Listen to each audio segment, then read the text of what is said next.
your hosts of the Card Subject to Change podcast, the For Frequency's Sake Tag Team Champions of the World, the Wizard CZ, and never wrong, Nick Bull.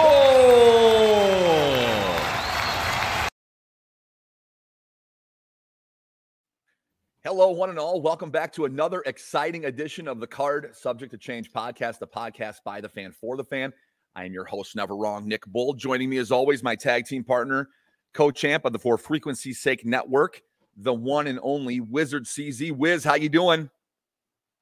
I'm doing real good, I just want to remind the people we are powered by Lopez Pizza, built by Durham Remodeling, colored by Ryan Allison Tattoo, and protected by Jared Zook of Country Financial.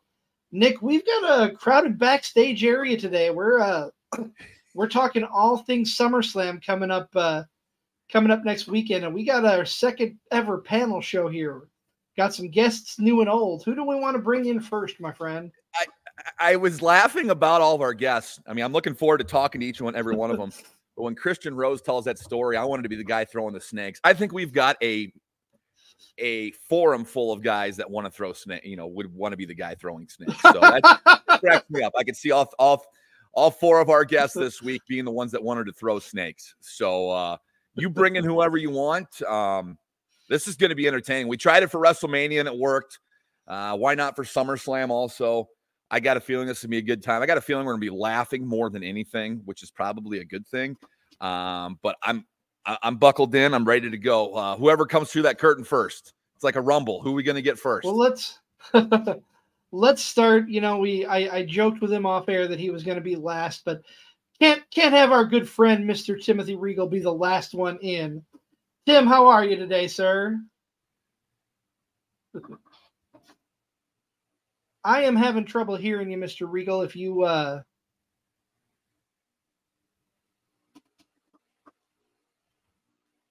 Nope, still can't hear you. That's okay.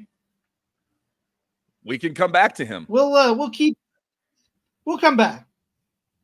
Oh. How about now? No, still can't hear you. We'll come back to you, Tim. Go ahead and pop out of the studio, pop back in, see if that helps, okay? And we'll bring you back in just a moment. All right, well, technical difficulties aside, let's bring in our good friend from Shotgun Wrestling Radio, Mr. Zach Takis. Zach, how are you today? I'm doing great, guys. How you doing? Doing real good. Doing awesome, Zach. Seen you last weekend at the Hall of Fame. Slam. Seen you last week at the Hall of Fame weekend, and glad to have you here talking SummerSlam. Yeah, Hall of Fame was a lot of fun. It felt like it took me a few days to recover from it because you're gone all weekend and you're up with everybody. And my voice was hoarse just from talking all weekend. But man, it was a great time. Great to see all you guys, and we also got to see one of our guests that we have coming up here in just a little bit too, which is always a great time. And yeah, SummerSlam, it's right here around the corner. It feels like it's super early this year, though. It really does. Feel a little bit earlier. Zach, take a moment. Take a moment for those who don't know you and Shotgun Wrestling Radio. Go ahead and give us a brief introduction. Yeah, so I host Shotgun Wrestling Radio. I started it with my friend Zach Gregg in 2010. We originally kind of started out as a podcast that taught mainly like national level stuff while throwing in local stuff, and then later on down the line, we pretty much switched to mostly local just because of how much Iowa wrestling there is in the state of Iowa. And he unfortunately tragically passed away in 2020, right before the world shut down. And then I picked it up again, kind of as shows started to open up again. And yeah, we've just been rocking and rolling and pretty much try to help all the local Iowa promotions as we can. Because like I said, every month I do kind of a monthly post of where you can find shows at in Iowa. And on any given weekend, you can find a show in Iowa from just about anybody, it seems like. Very true. Very true. You're absolutely right. I'm going to ask each panelist a question here. Instead of why pro wrestling, favorite SummerSlam moment off the top of your head.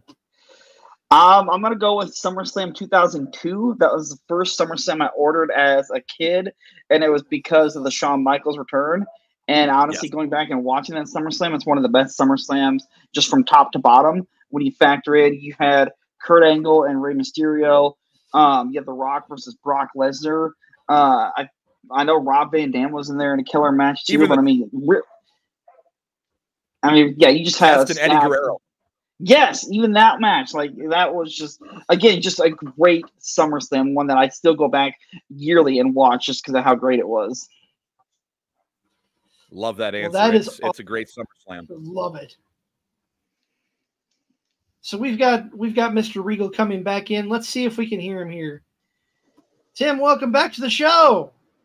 Can you hear me now? Yay! It's a winner. I don't know what happened there because we were talking before the show and it was hearing me fine, and then all of a sudden when you hooked me in, it didn't go in. So live TV, but glad you can hear me now. Tim, what is your favorite SummerSlam moment off the top of your head? Well, Zach actually would have stole my answer of 2002 because that is the best SummerSlam of all time. But I actually am going to go to a few years earlier to a match that I think a lot of people overlook because of the people in it. One of my favorite, most underrated things in SummerSlam history is the Love Her or Leave Her match between Test and Shane McMahon, because that was an excellent match. They told a great story in that match. And then at the end, the perfect thing where Shane at the end turned babyface because he realized, okay, this guy stood the ring. He fought for my sister. He's worth it. And that led to Shane and Test's babyface turn. Anytime Test is brought up, I'm a huge Test mark. It is great. And we've got him brought up twice so far in this show. But you're right. That is a good story. Often overlooked because of the participants, but a very good story. Very good match, underrated. I believe that was SummerSlam 99. Is that right, Regal? Yeah, that would be 99. Okay, 99. okay. Good year, of course, good year. Tim Regal, voice of SCW play-by-play. Great friend of ours. Always shows up for the big shows, and we're glad to have him booked on this one. Next, we're going to bring in someone who's really become a good friend of ours here over the last 3 or 4 months here. I have been on shows with him multiple times. He hosted a Podcaster Appreciation Month here not too long ago. He is the host of the No Cell Roundtable, the host of the Joe Monroe Show. Welcome into the studio, Mr. Joe Monroe. Oh, shoot. Sorry, guys. Hi. How you guys what doing? were you reading? What were you reading? We got to see that again. I was reading Arn Anderson's book. All right. Yes, All right. all Nothing right. wrong with Sorry, that. I'm halfway through. I swear. Okay. How you guys doing? It's been a minute. How are y'all doing? Really It good, has- really Joe good. Monroe, glad to have you on. What is your favorite SummerSlam memory off the top of your head? My favorite one is actually one of my favorite matches is Brett versus British Bulldog SummerSlam 1992. Hands down. Good answer. That's probably one of the best, if not the best SummerSlam moment individually. Good answer. Joe, for those who are not familiar with you, give us just a brief synopsis of who you are and what you do, my friend. Oh, not a problem.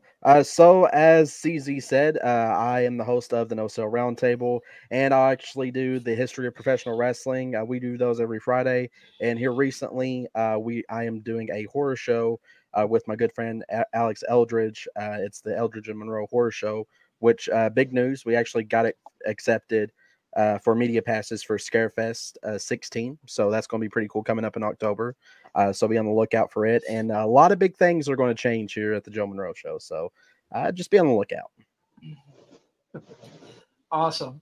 And we've got one more guest to bring in here. And of course, when you want to have the best episode previewing any show or best panel show ever, you got to reach for the top shelf. One of the hosts of the 2 Count podcast where comedy meets wrestling. Let's welcome in Top Shelf, Tom Chilstrom. Tom, how are you? I'm doing very well, CZ. Thanks for having me on. I appreciate it. And also, great intro there. You're correct. If you want a great show, you go for the top shelf. That's exactly how it goes.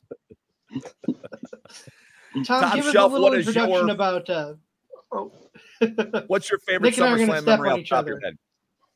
Knock it off, you two. All right. I'm going to answer Nick's first, and then I'm going to go to CZ's on this one. So I'm a Minnesota guy. So, it was already announced 2026 will be the first ever 2-night SummerSlam at US Bank Stadium, Minneapolis. So I got to go back to 99, where Jesse the Body is a special guest referee in that triple threat between Mankind, Stone Cold Steve Austin and Triple H, I mean, he was still governor at the time. And so big deal all around. You know, you get a political figure in there. You get a guy who Vince McMahon probably still hates to this day, still on the show. I mean, what's not to love about 99, right? And then just to give everybody a little introduction to the 2 count, every Tuesday, 7 p.m. Central, we stream on Twitch, YouTube, and we just got our Twitter back. Had to upgrade to the premium to be able to stream over there. But you can see us there with my good friends JR and Big Ace. Big Ace is the ring announcer for Absolute Pro Wrestling and Madhouse Pro Wrestling. I myself also work commentary for Absolute Pro Wrestling. And then JR is just a comedian like myself. So, you know, we make it work, you know, try and use the similarities between being a comedian starting out and all the rigmarole of that. And then also with how wrestlers seem to have to start out. So it's doing a little bit of back and forth. We have great independent wrestlers on all the time, either from Iowa, Minnesota, or, you know, throughout the country, depending on who we might be able to get as guests. So it's a lot of fun. We run about 2 hours. It's not a bad way to spend a Tuesday night, to be real fair. Absolutely not. Well, we've got a lot to talk about, gentlemen. We've got a packed card coming up this Saturday. 7 matches for SummerSlam 2024 coming to you this Saturday. Nick, where do you want to start? We've got a lot of good matches to choose from. 6 title matches, 1 huge grudge match. I wanted to throw out there, what do you guys think about just a 7-match card? We have been getting the 5-match cards from Triple H in this kind of new Triple H era. Is a 7-match card going to suffice for you guys for the second biggest show of the year? I don't think so. Mostly because my opinion is that there's no tag team matches on this card. Not that they aren't doing well with all the individual titles, but I think sometimes the build, especially for an Intercontinental and U.S., seems to fall a little bit on the wayside. So I would have probably maybe scrapped one or both of those for a tag team title match, but we'll get into some of that later. But I think a 7-match card is not terrible, but again, it's the quality maybe sometimes over the quantity. Yeah, I think. Joe, what are your thoughts on? Oh, go ahead. Go ahead, Regal. Go ahead, Regal. I've actually been pretty critical in the past about the 5. I do not enjoy the 5-match pay-per-view. It's not so much that it's a 5-match pay-per-view; it's that it just still takes 3.5 hours to do a 5-match pay-per-view sometimes. 7 matches is okay for a normal pay-per-view, but like Tom said, for SummerSlam, you'd think you'd put at least one of the tag titles on, maybe, you know, another women's match. There's a lot of guys that aren't getting used, a lot of guys and ladies on this card that are on their roster that just aren't getting used on this card, and this is supposed to be your second biggest show of the year.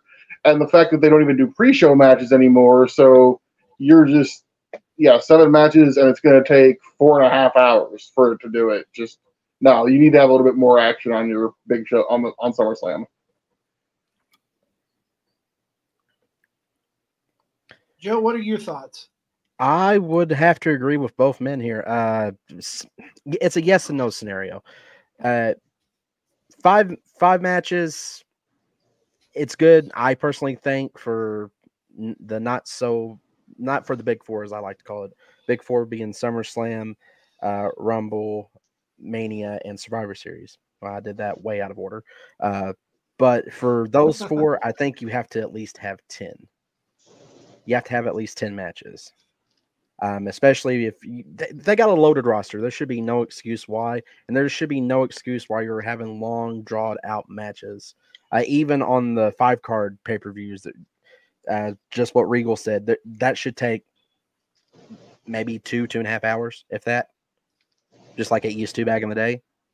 But 7 without a tag match, that's a no for me, dog.